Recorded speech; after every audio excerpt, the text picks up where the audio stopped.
Reading from Vakp Bg, chapter 4, Transcendental Knowledge, verse number 9. Janma karma cha me divyam, Janma karma cha me divyam, evam yo vetti tattvataha, evam yo vetti tattvataha, त्यक्त्वा देहं पुनर्जन्म, त्यक्त्वा देहं पुनर्जन्म, नैति मामेति सुअर्जुन, नैति मामेति सुअर्जुन, जन्म कर्म च मे दिव्यम्, एवं यो वेत्ति तत्त्वतः, त्यक्त्वा देहं पुनर्जन्म, नैति मामेति सुअर्जुन.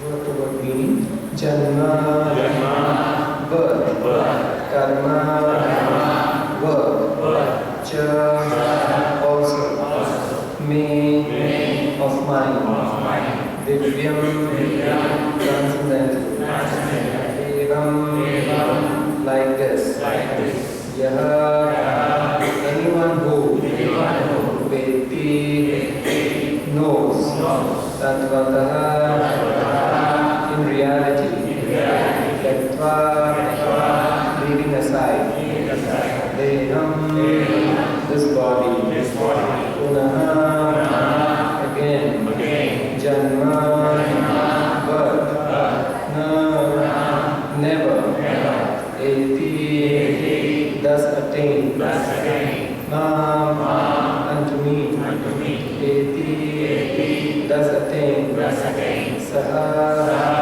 he, Arjuna, who Arjuna. Translation and purport by His Divine Grace, Vakp Bg, One who knows the transcendental nature of my appearance and activities does not, upon leaving the body, take his birth again in this material world, but attains my eternal abode, O Arjuna. Purport by Srila Prabhupada. The Lord's descent from his transcendental abode is already explained in the 6th verse. One who can understand the truth of the appearance of the personality of Godhead is already liberated from material bondage, and therefore he returns to the kingdom of God immediately after quitting this present material body. Such liberation of the living entity from material bondage is not at all easy. The impersonalists and the yogis attain liberation only after much trouble and many births. Even then, the liberation they achieve, merging into the impersonal Brahmajyoti of the Lord, is only partial, and there is the risk of returning again to this material world. But the devotee, simply by understanding the transcendental nature of the body and activities of the Lord, attains the abode of the Lord after ending this body and does not run the risk of returning again to the material world. In the Brahma Samhita, it is stated that the Lord has many forms and incarnations. Advaitam Achyutam Anavim Ananta Rupam. Although there are many transcendental forms of the Lord, they are still one and the same Supreme Personality of Godhead. One has to understand this fact with conviction, although it is incomprehensible to mundane scholars and empiric philosophers. As stated in the Vedas, Eko Devo Nitya Leela Nurakto Bhakta Vyapi Hridi Antaratma. The one Supreme Personality of Godhead is eternally engaged in many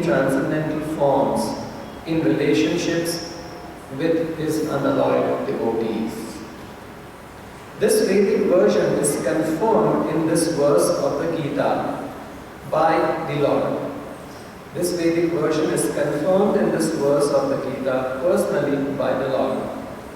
He who accepts this truth on the strength of the authority of the Vedas and of the Supreme Personality of Godhead, and who does not waste time in philosophical speculations, attains the highest perfectional stage of liberation. Simply by accepting this truth on faith, one can, without a doubt, attain liberation. The Vedic version, Tattvamasi, is actually applied in this case. Anyone who understands Lord Krishna to be the Supreme, or who says unto the Lord, "You are the same Supreme Brahman, the personality of Godhead," is certainly liberated instantly. And consequently, his entrance into the transcendental association of the Lord is guaranteed. In other words, such a faithful devotee of the Lord attains perfection. And this is confirmed by the following Vedic assertion. Tam eva viditva timrityumeti nanya pantha vidyate ayanaya.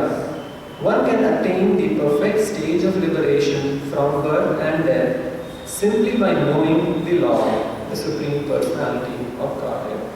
There is no alternative, because anyone who does not understand Lord Krishna as the Supreme Personality of Godhead is surely in the mode of ignorance. Consequently, he will not attain salvation, simply, so to speak, by licking the outer surface of the bottle of honey, or by interpreting the Bhagavad Gita according to mundane scholarship. Such empiric philosophers may assume very important roles in the material world, but they are not necessarily eligible for liberation. Such puffed up mundane scholars have to wait for the causeless mercy of the devotee of the Lord. One should therefore cultivate Krishna consciousness with faith and knowledge, and in this way attain perfection. Thus ends the Bhaktivedanta Bhagavad. Please repeat the translation.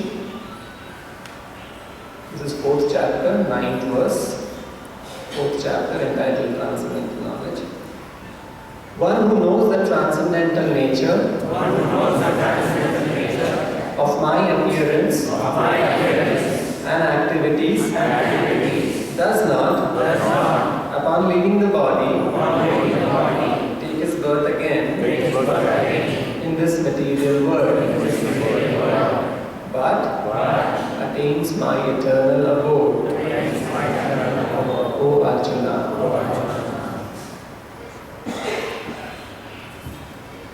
Om Jnana Tasya Jnana Shalakaya Chakshurudhanam Tasmai Gurave Namaha.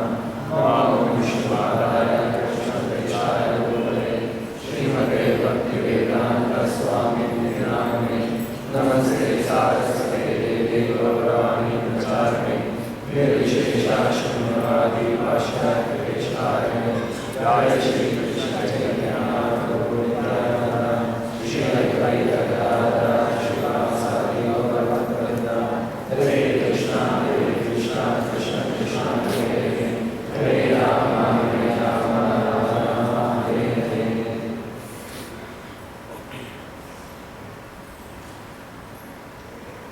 Hare Krishna. So this is a very important verse of the Bhagavad Gita.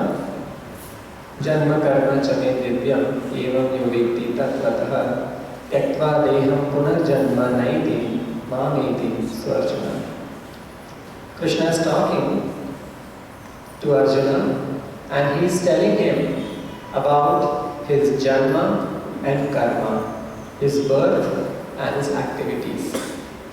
In just the previous two verses, that is verse number 7 and 8, again very important verses. Yada yada hi dharmasya glani bhavati bharata kirtanam dharmasya tadatmanam shrijamyaham. And the subsequent verse, Krishna talks about when he appears and what he does when he appears. When Krishna appears, when there is dharma glani, and vidayadahi dharmasya glanir. So Krishna appears when there is dharma glani, and when there is abhyudhana adharmasya, and when there is rise in adharma. When these two things happen, Krishna appears. And in the next verse he says that when he appears because of these two reasons, what does he do? He does three things. Paritranaya sadhana, he is to deliver the pious, paritranaya, to protect the devotees, vinashaya cha dushkritam, and to annihilate, vinashaya, dushkritam, the demons or the miscreants, and dharma samsthapanarthaya, and he establishes dharma. So Krishna gives two reasons for his appearance, and he gives three reasons, or he gives 3 points as to what he does when he appears. Now in this verse, Janma Karma, so he talks about his Janma and his Karma in the previous 2 verses. First verse he talks about the Janma, the next verse he talks about the Karma, what he does. So in this verse, he says that this Janma Karma is not ordinary. It is transcendental, Divyam. That is the difference between Janma Karma of an ordinary person like us and the Janma Karma of a personality like Krishna, who is the supreme personality of Godhead. So, Janma Karma Chame Divyam. It is Krishna saying it is Divyam, it is transcendental. We all know how we were born, right? We were born from our parents in the usual way. Krishna's birth, when Krishna appeared 5,000 years back in the Bhagavatam, it is mentioned how Krishna appeared. Krishna appeared first in the mind of Vasudeva. And then from the mind of Vasudeva, Krishna got transferred to the mind of Devaki. And then he took birth. You see how transcendental it is? And when Krishna took birth, he was like a small baby, but he gave his darshan as the Supreme Personality of Godhead in the Narayana form to Devaki, and Devaki was bewildered. That was just to tell Devaki that I am the Supreme Personality of Godhead. And then again transformed himself back into that small baby boy. See how Krishna's birth is transcendental? Prabhupada explains this transcendental nature of Krishna's birth very nicely. When Krishna is appearing, it is not that, okay, Krishna was born now, and then, where was he before that? Where were we before? We can't say, right? Of course, we were always existing. So, Krishna is also, when Krishna was born, it is not that he was not existing. Sometimes people ask, where was Krishna 5,000 years back? Krishna only appeared 5,000 years back. Krishna, the Supreme Personality of Godhead, has been existing eternally. He is eternally present. He just appeared 5,000 years back. Just like the sun, when it is rising out of the eastern horizon, will you say that the sun just now took birth and then the sun was not there before it took birth? It appears that the sun is taking birth from the eastern horizon. But no, the sun is always existing. It just appears, and when it sets in the western horizon in the evening, it just disappears. But the disappearance of the sun doesn't mean that the sun is gone and there is no sun. The sun is always existing. In the same way, Krishna is always existing. It is not that Krishna appeared only 5,000 years back. Even today, Krishna is present. It is just that he is not visible to our eyes. Just like the sun. Is the sun visible now to any one of us? Does that mean that the sun is not there? No, the sun is there.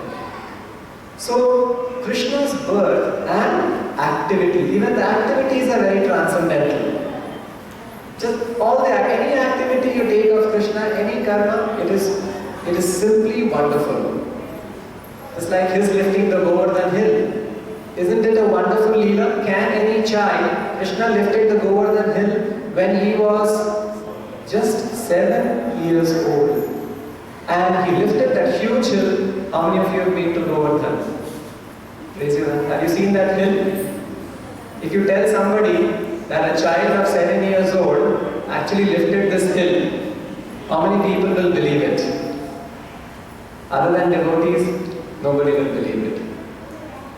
Why others will not believe it? Because how can a boy of 7 years old lift a big hill, 22 kilometers circumference? It's impossible. But Krishna's Janma Karma Chame Divyam. How we have to understand? The very fact a small boy of 7 years old lifted the hill, and he didn't lift it with a lot of difficulty like this. Krishna lifted it effortlessly, like an elephant will lift a lotus flower. Any effort is required for an elephant to lift a lotus flower? No effort. Like that, effortlessly Krishna lifted the Govardhan hill. And he held it for 7 days on his left hand little finger. So a devotee, a non-devotee will reject it thinking that these are all stories.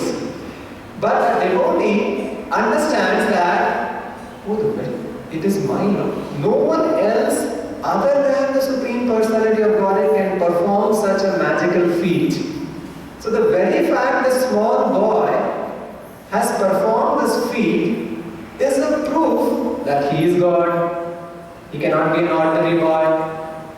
This is how a devotee thinks. So this is a proof that the 7-year-old boy is not an ordinary boy, he is Krishna, and these are his transcendental activities. So, Janma Karma Chame Divyam Evam Yoveti Tattvataha.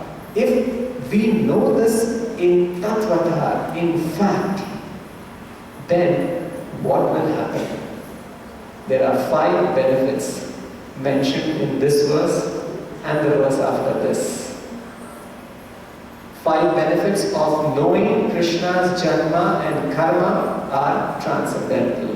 The first benefit is Tyaktva Deham Punarjanma 90. After giving up this body, there will be no more Punarjanma.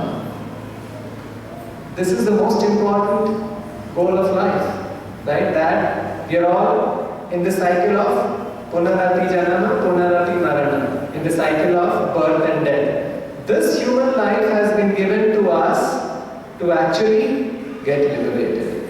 No more Punarjanma. In the past, during the earlier ages, Satyog, Dwapar, Treta, everybody was conscious of this fact. Or okay, not everybody, but majorly everybody was conscious that the goal of human life is Punarjanma 90. We should not be Punarjanma. And the whole life they would spend in preparing for this. From the time they were born, they were always conscious, am I doing my duties, my activities in such a way that next life I don't get a rebirth? They were always conscious of this fact. When Vishwamitra Muni came to meet Dasharath Maharaj during the Ramayana time, if somebody comes to meet us in the ordinary sense, what will we say? How will we greet them? Hello, how are you doing? Good evening or good morning. Devotees will wish Hare Krishna. But generally we wish, how are you doing? How are things going on, like that? You know how Dasharath Maharaj wished Vishwamitra Muni? Vishwamitra Muni was a sage, a sadhu. And what are sadhus meant to do? Important things in life, self-realization. So Dasharath Maharaj greeted him in this way. He said, Aihishtam yattat punarjanma jayaya. He said, Aihishtam, how are you doing? In what? In your punarjanma jayaya. Jayaya means to conquer. Conquer what? Punarjanma. Means he's saying, how are things going on at your end in conquering the repetition of birth and death. You see how he treated him? This was a sign of realization. They were always aware that yes, Punarjanma, why we shouldn't take Punarjanma? Why Krishna is Punarjanma 19? Because this Janma is full of sufferings. Because we are conditioned in this life. Birth, death, old age, disease. Do we want this? None of us want it. But still birth, death, old age, disease haunt us. We don't want to be old. We don't want to die. So Krishna is telling the first benefit is Punarjanma 90. And here in this purport it is saying it is not so easy to be free from Punarjanma. Prabhupada is saying such liberation of the living entity from material bondage is not at all easy. Only after much trouble, after many births, the yogis get liberation. They get freed from Punarjanma. Yogis are, such advanced, they do so much of tapasya. After many births, they get freed from Punarjanma. It is not very easy. And then also when they get this freedom from the Punarjanma, there is a risk of returning back to this material world. But you see the benefit for devotees, just by knowing his Janma Karma is Divyam, we get free from this Punarjanma 90. Simply by understanding, but for the devotee, simply by understanding the transcendental nature of the body and activities of the Lord, he attains the abode of the Lord after ending this body. So the second benefit is, if there is no more birth, Punarjanma 90, then what happens? Mameti. This is the second benefit. We go back to the spiritual world. This, going back to the spiritual world, should excite us. We should feel so happy that, oh, no more birth, and then I go back to the spiritual world. It's like, you see, we are all very excited about going to some foreign country, right? Going to the Western country, going to Europe, going to America. It's students going there or going for a vacation, going for a holiday, and then we are telling everybody. Why we are so excited? Because it's a very exciting world, the Western world, right?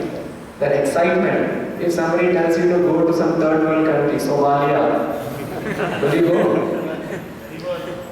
Or go to Syria? We'll all be afraid because we want to go to exciting places, right? Place which is very interesting, lot of wealth, lot of opulence, lot of enjoyment. So, if we come to know the excitement that is available in the spiritual world, then 24 hours, actually we'll be, because we don't know what the spiritual world is, it doesn't strike us. If we know the excitement that is available in the spiritual world, we will always be thinking, just like sometimes the students are always, they are totally mad after going to the US for this, for completing their higher studies, right? Because it's an exciting place. Similarly, how exciting the spiritual world is if we know, we'll be able to keep our focus on that yes, I should not be taking Punarjanma and I should go back to the spiritual world. In the Brahma Samhita it is described, Lord Brahma is describing very nicely, what is the spiritual world? He says, Chintamani Prakara Satmasu Kalpa Vriksha. You know what is the Chintamani stone? Chintamani stone is a touchstone. Touchstone, if you touch it to any item, it will turn that item to gold. What will turn that item to? Gold. How many of you want the Chintamani stone? Some hands are going up. The spiritual world, the whole world is made of Chintamani stone. Can you imagine? The roads are made of Chintamani stone, the buildings are made of Chintamani stone. Imagine if you go to a world and see such a beautiful place. Chintamani Prakara Satmasu Kalpa Vriksha. And the trees in the spiritual world are not ordinary trees. They are Kalpa Vriksha. What is Kalpa Vriksha? A vriksha that will give you anything you desire. It can give you any fruit. Along with fruit, it can give you any flower also. In the material world, we have an experience of a tree. An orange tree will give only orange, it won't give you mango. You go to another tree and you have to wait for another season. Right? But here there is one tree which can give you any fruit, any time of the year. Prabhupada says in one lecture, it can give you samosas and kachoris also. Kalpa vriksha. And these kalpa vrikshas are not one or two. Lakshavriteshu. They are in thousands and lakhs. Everywhere there are such trees. Lakshavriteshu surabhir adhipalayantam. And cows in the spiritual world, the difference between the cows in the spiritual world and cows in the material world, cows can give you milk, limited quantity of milk, only 2 times, morning and evening. You can't milk it as much as you like.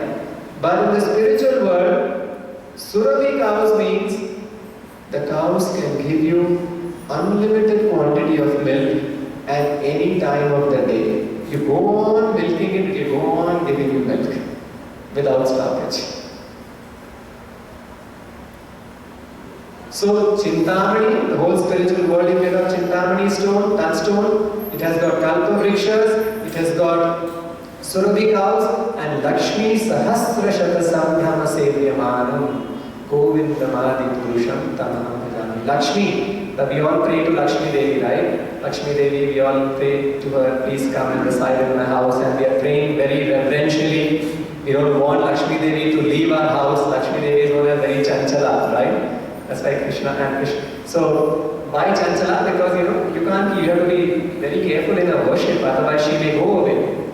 In the spiritual world, Lakshmi Sahasra Shata Samprama, thousands of Lakshmi Devis are at the lotus feet of Narayana, praying to Narayana very reverentially so that Narayana doesn't go away.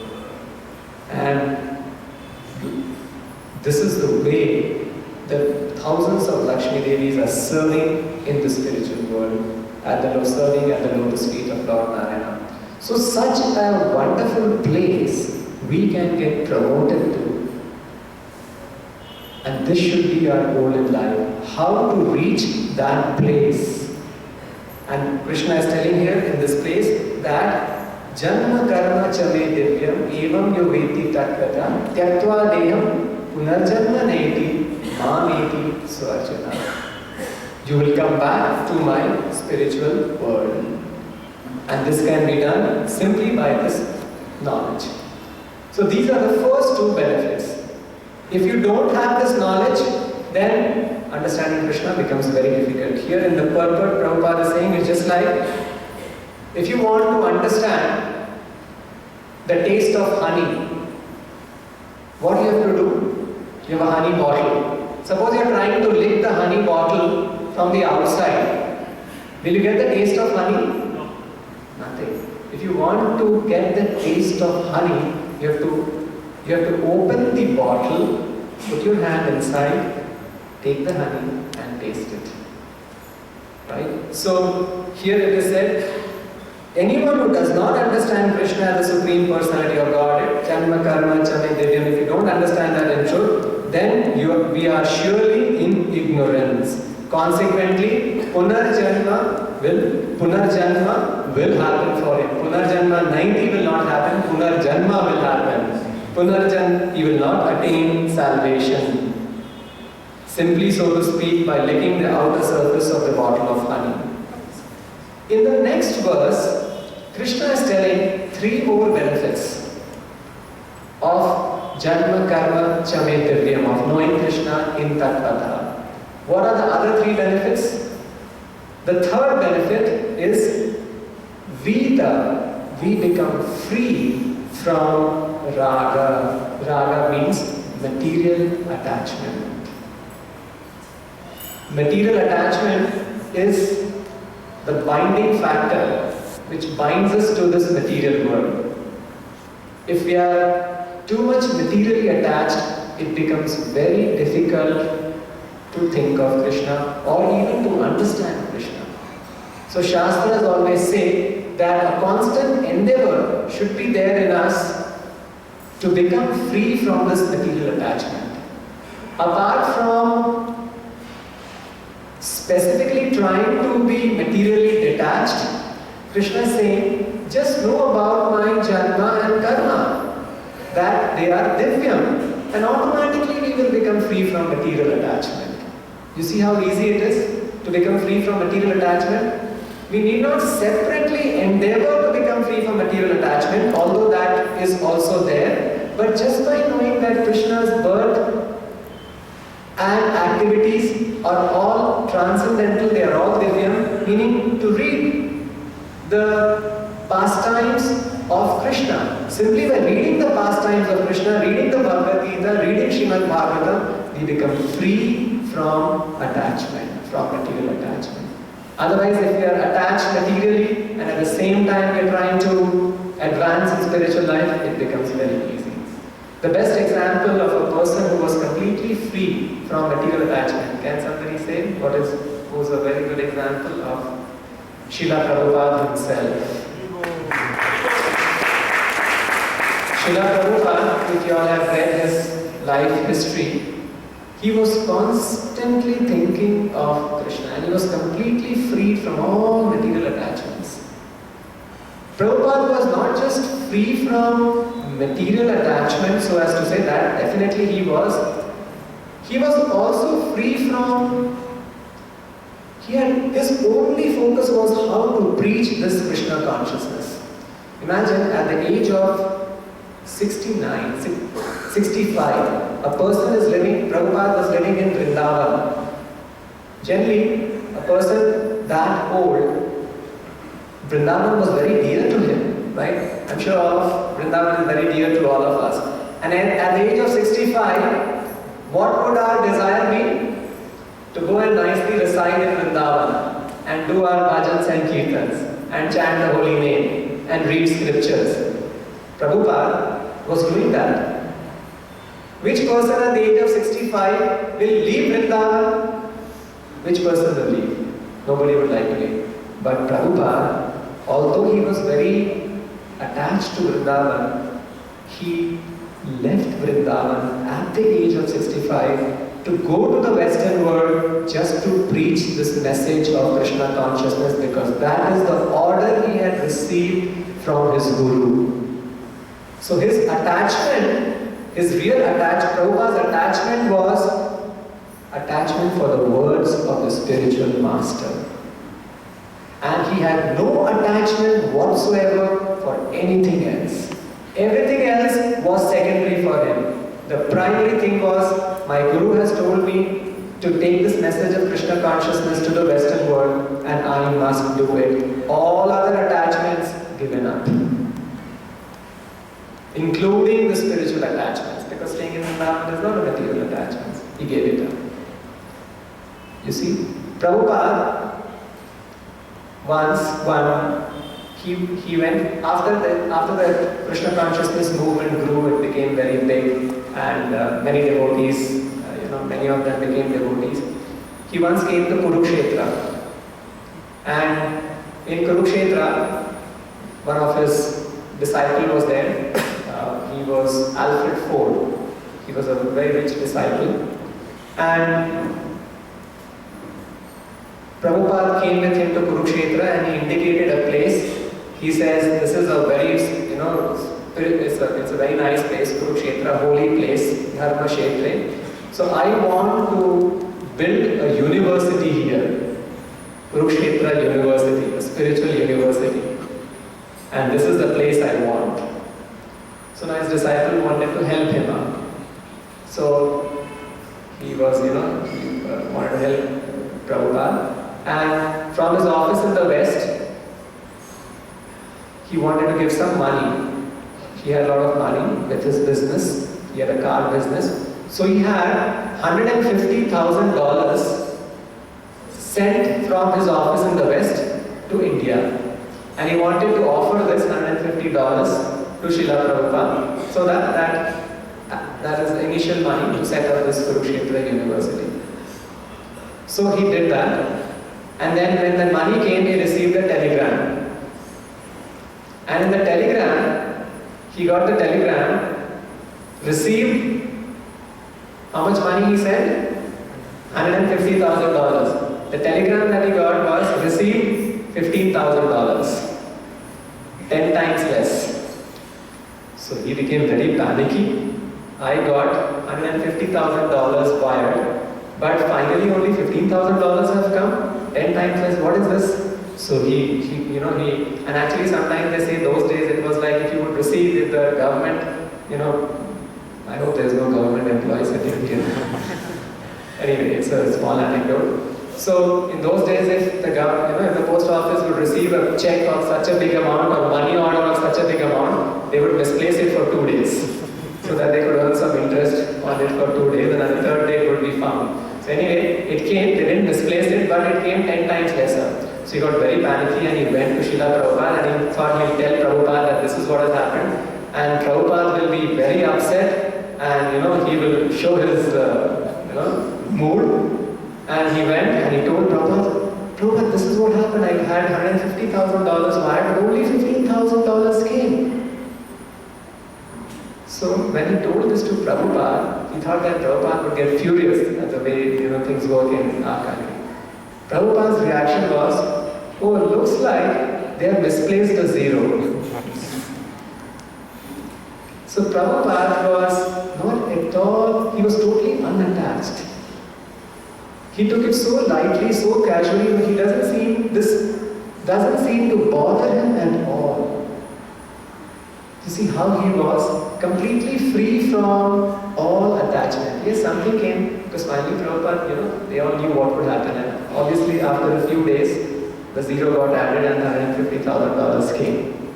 So this devotee recollects that I've never seen any person who's so detached from everything. His only focus was meditation on Krishna, thinking of Krishna. So this is the third benefit, freedom from attachment. The fourth benefit, bhaya, we get freedom from fear.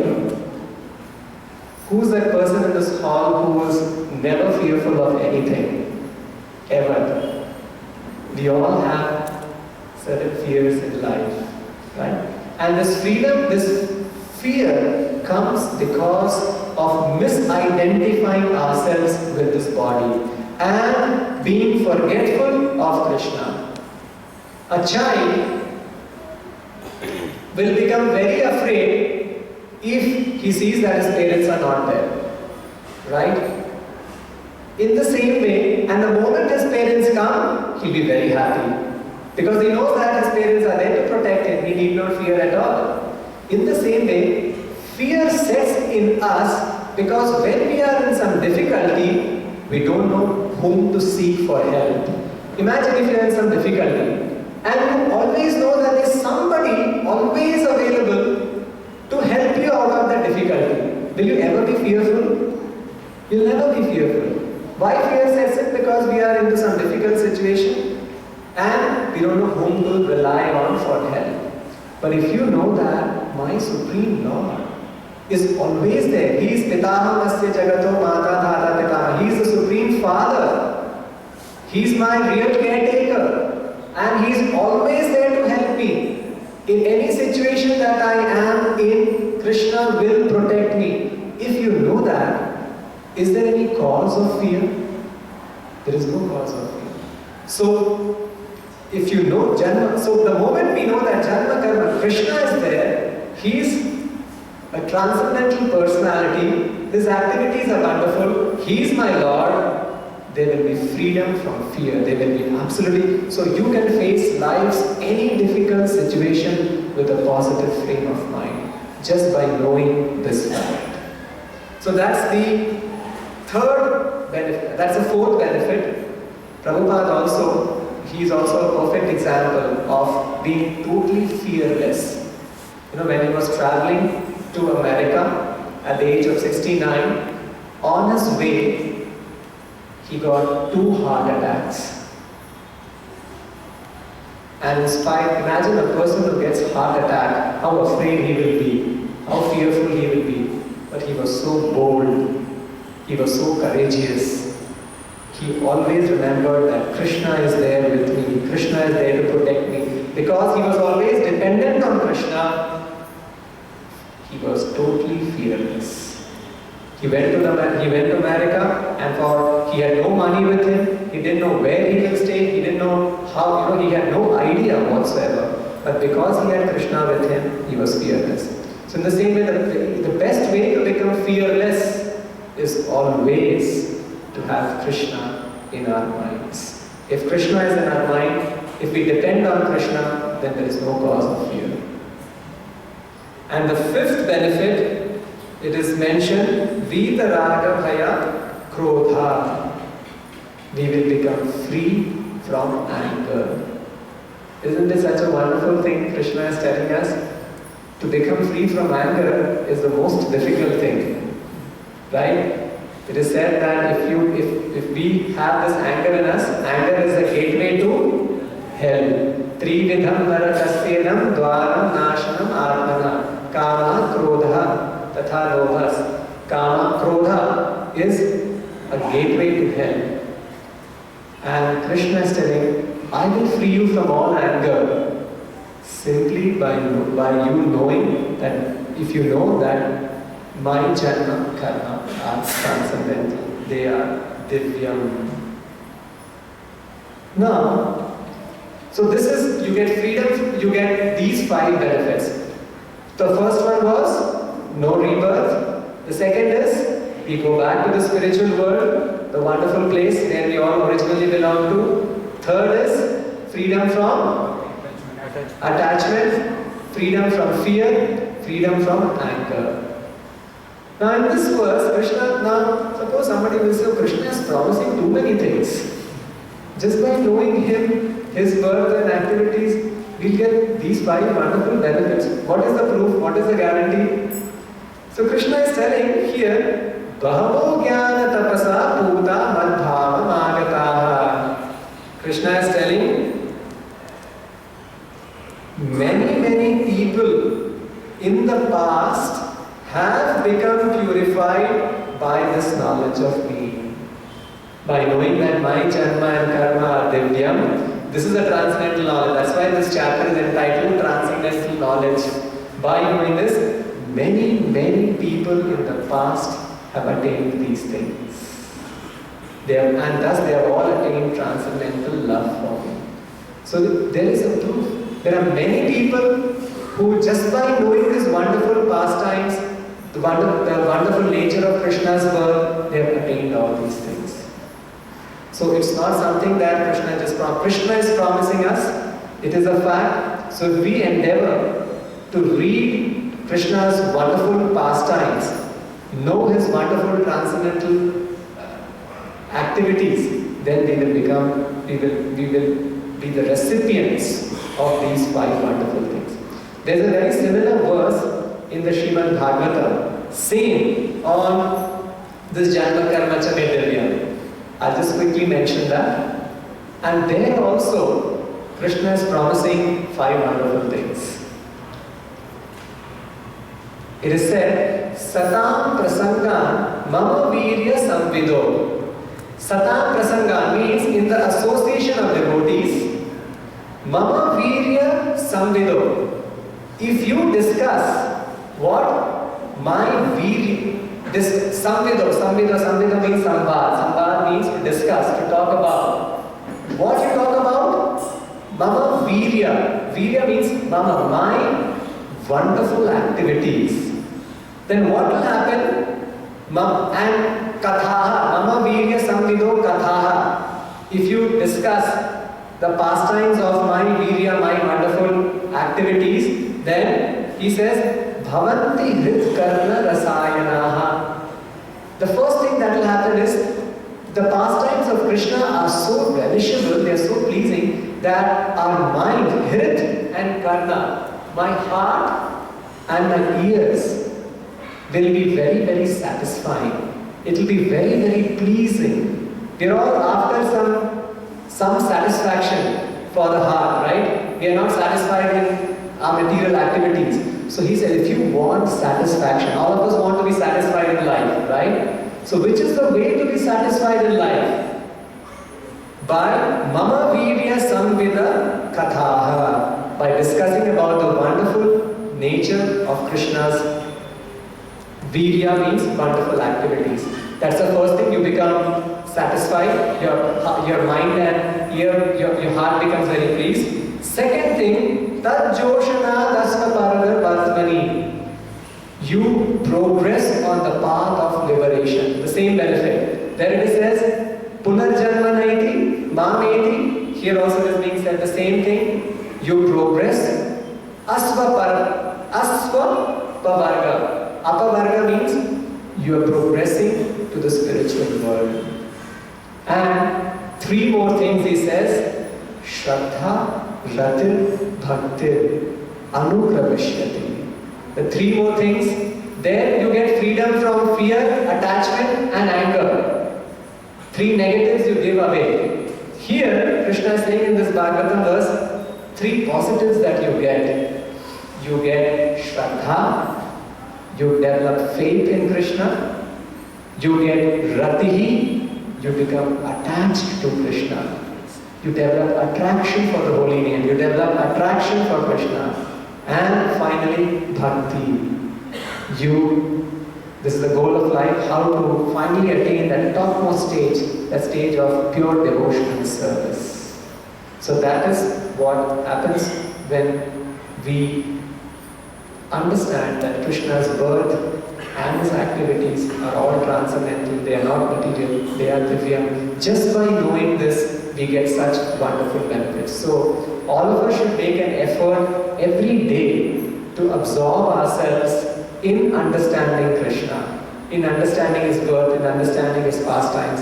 And the best way to do that is by reading the Bhagavad Gita, is by reading the Srimad Bhagavatam, because these books have so much information on Janma and Karma of the Supreme Personality of Godhead, and they are very, very pleasing to hear, very, very satisfying to the heart. So this is what is being mentioned in this particular verse. We will end here. Radha Srimad Bhagavad Gita ki, Srila Prabhupada ki.